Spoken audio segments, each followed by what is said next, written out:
Okay. So female friends, I told you I get to this, so I'm going to do it right now. There's the nice guys. Nice guys don't exist anymore. Okay. Like guys, like real, even if you are genuinely really a nice guy, you're invisible. You're truly invisible right now. If you do things for the sake of being nice, if you do things out of the goodness of your heart or your altruism, right? Women don't believe it and men don't believe it either. So say, hey man, maybe I really wanted to help. Maybe I just really wanted to do this. And then what happens is either that guy gets taken advantage of because a woman goes, oh, a sucker. Oh, kick down $4,000 for me, whatever. Like even if you want to be a nice guy, there's always some kind of, attachment to it. I think Chris Rock talked about that too. Like Chris, in one of his comedy skits, he was talking about like, how guys are always, offering dick, right? Here, let me help you with those groceries. How about some dick? that whole thing. There's always something attached to it. And women, particularly in this social, in the digital age, it's easier to see that now. And guys are still ready to do it because serviceability is a sexual strategy for men, for beta men, mostly. Maybe for guys who have a blue pill mindset for sure. But for beta men, it's usually like, what was it? About 2 years ago, maybe it was 2018, winter of 2018 or 2017, 2018. There were women on Tinder who were saying, hey, I'd really like a guy to come and shovel the snow off my car so I can get to work. And literally within a half an hour of posting that, there's a dude and there's like probably two dudes like fighting each other for the honor of like shoveling the snow off of this woman's car so she can drive to her HR job in Buffalo, something like that. But guys will, when women need a guy to be serviceable, there are guys who know nothing else but transaction. And so ingrained is that you'll have old men who are suffering from Alzheimer's who will still think that they can get with the ladies in the assisted living facility based on, I'm going to go do your gardening for you. I don't know your name. I don't know my name. I don't know my kid's name, but I'll do that because that's a subroutine that's been planted. That transactional sex subroutine has been planted in my head from the time I was little to say, well, if I'm going to get in her good graces, I got to do something for her. It's called the savior schema. That's another chapter in book 1. I believe I put that in there. Yeah. Savior schema, which is if I save you, you owe me sex. If I save you, if I'm serviceable, and I mean that's a stupid extreme illustration, but that's the basis of it. If I do something for you, you give me sex, or you give me love, you give me intimacy, you give me something. It's this reciprocal thing. Humans aren't the only animals that do this, by the way, too. Reciprocation is something that most higher order mammals do. Certainly primates, but like other animals will do it as well. Even dogs will do it. If I do something for you, if I give you a gift, there should be something that you give in return. Or even if you don't, if you say, no, it's cool, dude, I just want to give you this gift. Here you go. Especially if you give it to a woman, women automatically think, God forbid, you go and you buy a dinner for them. Well, men are never owed sex. Yeah, especially now. But the reason why they get upset about that, or that even is a thought in their head to start with, is because they have a reciprocal nature. We have that's part of our, I would say that's part, I don't say it's instinct. It may be instinct. Certainly part of our mental firmware, our evolved mental firmware is reciprocation and sense of fairness, I think. Maybe sociopaths don't have that sense. Maybe pathological liars don't have that sense, or maybe less so. But by and large, that we do. But what that does is that has this kind of tit for tat thing, right? What quid pro quo. When it comes to female friends, that is prime breeding ground for simps. That's where the simps will show up. And in the digital age, becoming a beta orbiter has never been easier. Now, when women were in, like, say, the age of like the 80s or the 90s, even 70s, whatever, having a sort of a roster or a bullpen, I think is what we called it. Having a bullpen of beta orbiters was a little bit more difficult to maintain because generally those beta orbiters, if they didn't know each other, it was only because, one, they didn't live in the same vicinity, or else it was like they were phone friends, right? They were the emotional tampons. For the most part, men and women cannot be friends. And like people will fight me on that. And that you want to talk about another sort of like dog whistle for simps? That's one of them. Men and women can't be friends. What? I can't believe that. Oh, here's my opportunity. You're a horrible misogynist. I'd have so many girlfriends. Until you get intimate with one woman and she's into you and she doesn't want you to have, women believe in platonic friendships between men and women until they have a boyfriend. If that was the case, women would never say, oh, I have a boyfriend. They wouldn't give you the boyfriend disclaimer when you're trying to chat them up, when you're running game, when you're sarging women. There's what's known as, and this is in PUA circles, there's what's known as the boyfriend disclaimer, which of course PUAs found a way around with the boyfriend destroyer routine, and ask me about that sometime. But the boyfriend disclaimer is you're having a conversation with a girl. Maybe you just met her. Maybe you're interested in her. She picks up on the fact that you are interested in her. And then somewhere casually into the conversation, she slips, oh, my boyfriend and I went to blah, blah, blah. Or I have a boyfriend. Sometimes it's casual. Sometimes it's just kind of like, incidental. Insert the word boyfriend into the conversation here so he doesn't get the wrong idea. Or else wait until the guy expresses direct interest and then drop the boyfriend disclaimer. There's two ways to get the boyfriend disclaimer. The boyfriend disclaimer would not exist if men and women could be friends, at least on the same level of parity as men can be friends with men and women can be friends with women. Now I'm going to throw one more out to you. This is straight out of the Rational Male. Here's your Rational Male quote for the day. Women have boyfriends and girlfriends. And if you're not banging her, you're her girlfriend. And guys hate it when, who hates that more? Not women don't hate that, but I've never had a woman criticize me for that quote. I've had tons of guys criticize me for that quote. Because they want to believe that friendship and rapport and comfort is the way to get into a woman's good graces, and therefore as a means to sexual reproduction. Well, to get after it, to have sex and then maybe reproduce. Who knows?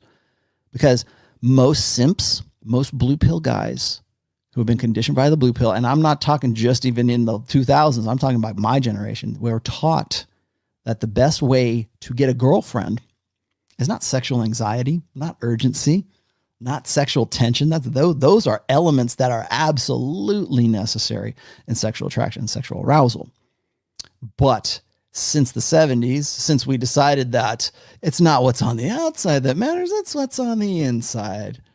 Remember when Jada Pinkett Smith, it's all about love.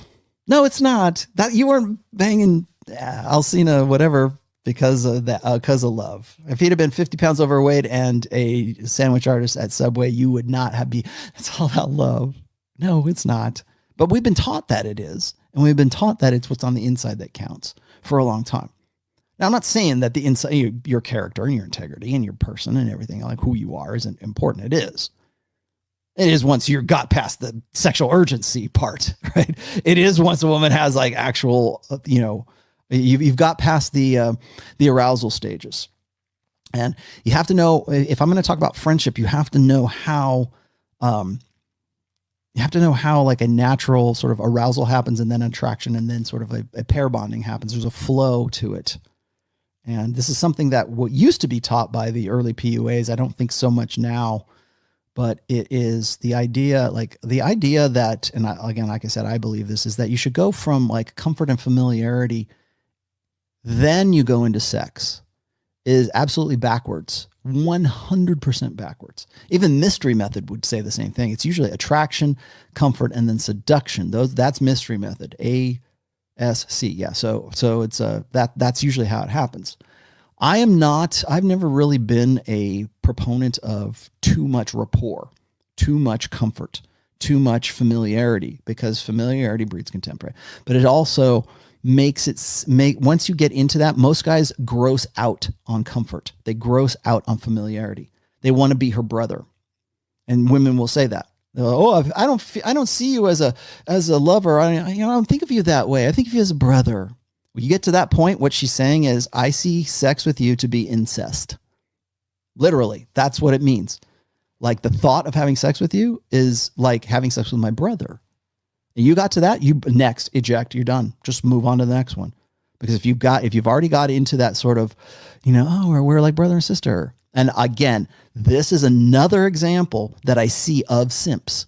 Guys who will be on Instagram with a girl, with my best friend today, right? And they're like with their best friend, and they got their arm around them, and it's like, and then the girl will make sure to put something in the tweet or something in the Instagram message that says, yeah, we're really great friends, just friends for life, just friends. Let's just LJBF. Let's just be friends.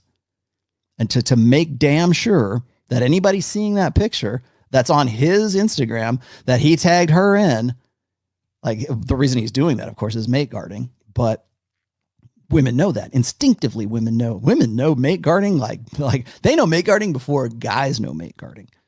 So when, and in the digital age, doing something like that on Instagram or whatever social media platform you want to put it on, when a guy does that, what he's doing is saying, this is, it's like peeing on the girl so all the other competitive rivals will smell, oh, this is somebody else's woman. I'm going, I got to go find something. That's what it really is. And women know that. And so they have to go and find some ways to sort of either, can you take that down? Or they'll say, oh yeah, we're just swell chums. We're just pals. That's simping. It's simping to do that when when you believe that comfort. You want to know what defines a simp is believing that comfort is the key to sexual success. Thinking that you're going to have a better relationship because we started as friends and then we became lovers. Those are not the good relationships. The good relationships are the ones where you can't keep your hands off each other and then you become familiar and comfortable with each other. It starts with sexual urgency. It starts with anxiety. It's a competition anxiety for sure. It starts with sexual tension. That's why they call it sexual tension. Most guys, the 80% of beta guys, hate that. They're uncomfortable with it because there's so much uncertainty. They don't know that they're going to get there. They don't know what to do. Like, it's not even so much the tactics. It's becoming comfortable with it. It's becoming like, Keno, God forbid, like, can I touch her? Like that kind of stuff. And this generation really kind of like the one before, I guess millennials a little bit, really don't have any experience with that, or they don't, let's just say that they're uncomfortable with it. So they think that comfort and rapport is the way to go. And usually what happens is in a proper flow and proper human interaction with heterosexual, maybe even homosexual, I don't know, but in a heterosexual relationship, it's sexual urgency. It's that person is so hot, I want to get with them. Okay, what's your name? Oh, the hell yes girl, right? You want to go on a date? Hell yes, I do. That kind of stuff. And it's not like I'm saying, well, women have to be easy. I'm just saying that there has to be that genuine desire. Can't negotiate it. There has to be genuine arousal. And then from there, once you get past that, once you get to the sexual urgency part, then you create rapport. Then you create seduction. Then you create comfort afterwards. When women say, oh, I have to be comfortable to have sex with you, you do think that she has to be comfortable with a guy in the foam cannon party in Cancun on spring break? Look at women's Instagrams today. Do you think that they have to be comfortable to take their clothes off at a rave? Do you think they have to be comfortable to go on a slut walk? Do you think they have to be comfortable with? No, they don't. They want sexual urge. They want indignation. They want a thrill. They want excitement. They want exhilaration. They want a break from their boring ass lives on this side of the damn computer. And so when guys can offer that to them and say, you want to know why? And again, I'm getting into the nuts and bolts of PUA here, but want to know why women make that emotional connection or that emotional association with you, and why that's so compelling for women is because it breaks that cycle. You're not trying to be safe and comfortable. You're the dangerous guy. You're the guy she will break rules for instead of make rules for. Women don't want to have sex with guys that they can make rules for, that guys will obey, because alphas wouldn't do that. They've got other girls on the roster. Alphas don't worry about rules. And I'm not saying, oh, well, they push passion. They just go and they just take what they want from women. No, they don't bother with you because they got 4 other girls that are productive girls, sexually speaking, that would love to get with them on the same weekend. So women instinctively pick up on the behavioral manifestations of alpha males and what it is that they're doing. And then they go, okay, I can't make rules for that guy. That guy his time is valuable. His time, other women want to get with this guy. Even if he's just even they don't know it. He acts and manifests the behavior of a guy who has options, who have other women that are available to him. That was really the basis of PUA. Again, doing the end run around the hypergamous filter. Now, it helps if you're actually that guy. It helps if you're actually the dude that has all those, you're authentically an alpha male. You authentically have all of the qualities and the values and the things that make her hot, as well as make her want to be with you. Are you not entertained? Are you not entertained?